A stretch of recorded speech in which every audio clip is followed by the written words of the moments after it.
नमस्कार। गरुड़ पुराण के भाग 8 में वर्णित एक विशेष कथा और नरक के विस्तृत वर्णन को यहाँ पर प्रस्तुत कर रही हूँ। जो विशेष कथा है वो यह है, राजा पुण्यधन और उनका जीवन। प्राचीन काल में पुण्यधन नामक एक राजा था जो अपने पराक्रम और धन वैभव के लिए प्रसिद्ध था। राजा ने अपने जीवन काल में बहुत ज़्यादा भोग विलास किया, परंतु धर्म और सत्कर्मों की हमेशा अवहेलना की। उन्होंने प्रजा का शोषण किया, गरीबों का धन हड़प लिया और अपने अहंकार में आकर ऋषि मुनियों का भी अपमान किया। एक दिन पुण्यधन का देहांत हो गया तो मृत्यु के बाद यमदूत उसके पास आए और उसके पापों का लेखा जोखा पढ़ने लगे। पुण्यधन भयभीत हो गया और यमदूतों से विनती करने लगा, लेकिन उसके किए गए पाप कर्मों के कारण उसे नरक भोगने के लिए विवश किया गया।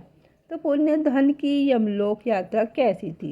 यमदूत उसे एक कांटों से भरे मार्ग पर ले गए, जहाँ उसे अत्यधिक पीड़ा का अनुभव हुआ। मार्ग में उसे भयंकर जीव जंतु, रक्त की नदियाँ और जलते हुए अंगारों का सामना करना पड़ा। अंततः वह यमलोक पहुँचा, जहाँ चित्रगुप्त ने उसके समस्त कर्मों का विवरण प्रस्तुत किया।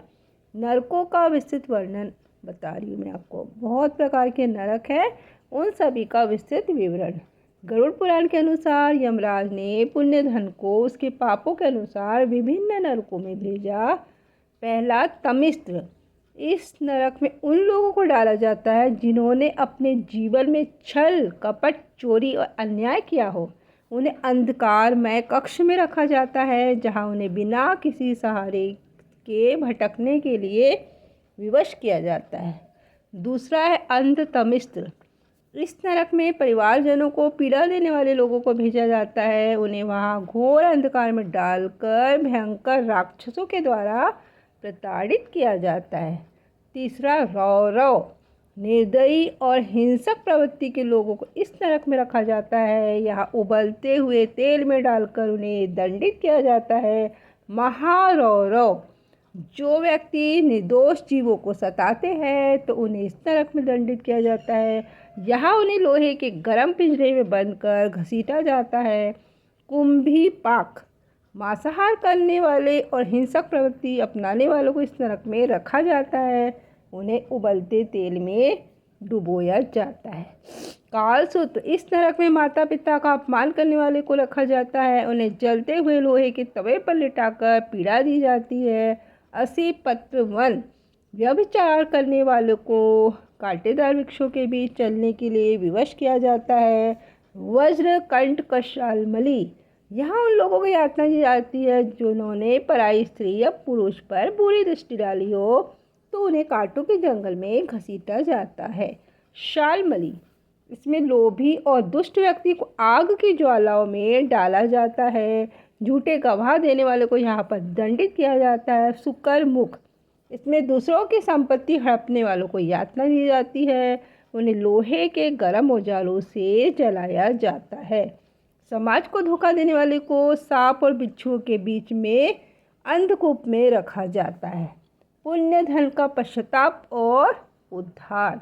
नरक में अत्यधिक यातनाएं सहने के बाद पुण्यधन ने भगवान विष्णु जी से प्रार्थना की और अपनी गलतियों के लिए क्षमा मांगी। भगवान विष्णु जी ने पुण्यधन को उद्धार का उपाय बताया। पुण्यधन के परिवारजनों ने उसके लिए विधि पूर्वक श्राद्ध और पिंडदान किया, जिससे उसकी आत्मा को शांति मिली और अंततः उसे मोक्ष प्राप्त हुआ। तो नरक से बचाव के उपाय क्या है?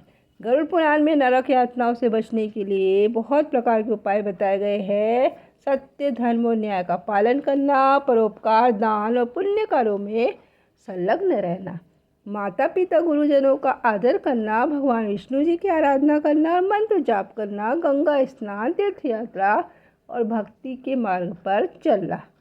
तो गरुड़ पुराण भाग 8 की कथा में यह सिखाती है कि मनुष्य को अपने जीवन में सदा धर्म, सत्य, सदाचार का पालन करना चाहिए।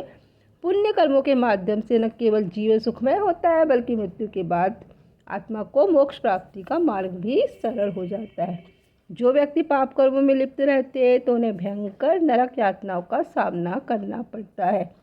यह कथा गरुड़ पुराण 8 में वर्णित राजा पुण्यधन की शिक्षा के माध्यम से धर्म, कर्म और मोक्ष का महत्व दर्शाती है। वीडियो को पूरा देखने के लिए आप सभी का दिल से धन्यवाद।